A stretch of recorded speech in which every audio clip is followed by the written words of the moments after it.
WhatsApp is one of the most popular mobile messaging services out there. Instead of sending text messages, the app allows you to send free online messages over the phone. But the service could soon run into a little bit of trouble in Saudi Arabia. There are reports the government there is threatening to block the service. Our Samuel Berg is following the story and joins us with the details. Samuel, it's not just WhatsApp.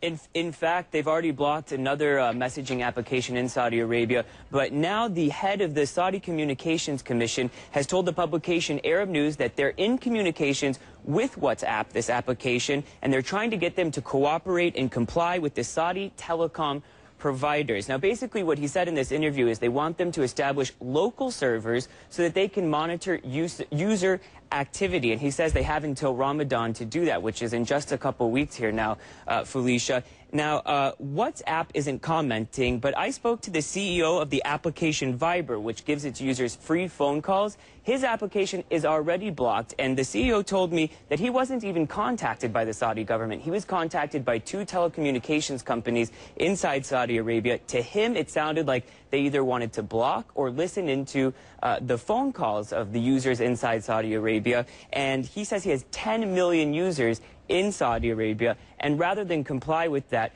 he decided that he's going to try and now work around that block. But his application is blocked at this point in time. And for a little bit of history, Felicia, BlackBerry was in a similar situation just a couple of years ago, and Saudi officials have always maintained that BlackBerry complied with their regulations. You know, that's an amazing number. I mean, 10 million users, that's a huge user base to have been lost. How do they get around something like this? Do they have any wiggle room? Look, I think it's going to be very difficult. I haven't heard of an application that's been able to get around it. But of course, it's just a war of technology. Who has the better technology, the Saudi government, or is it this application Viber that has the better technology?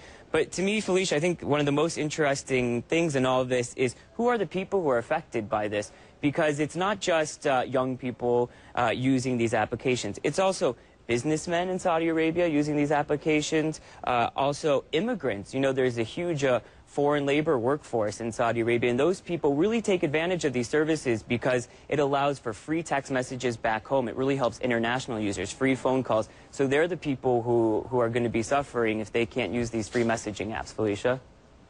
Well, and Samuel, you've promised to help me sign up to WhatsApp because I have some friends in Angola that I'm supposed to be apping with.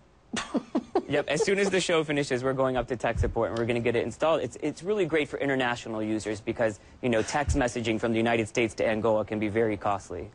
Absolutely. Thank you, Samuel.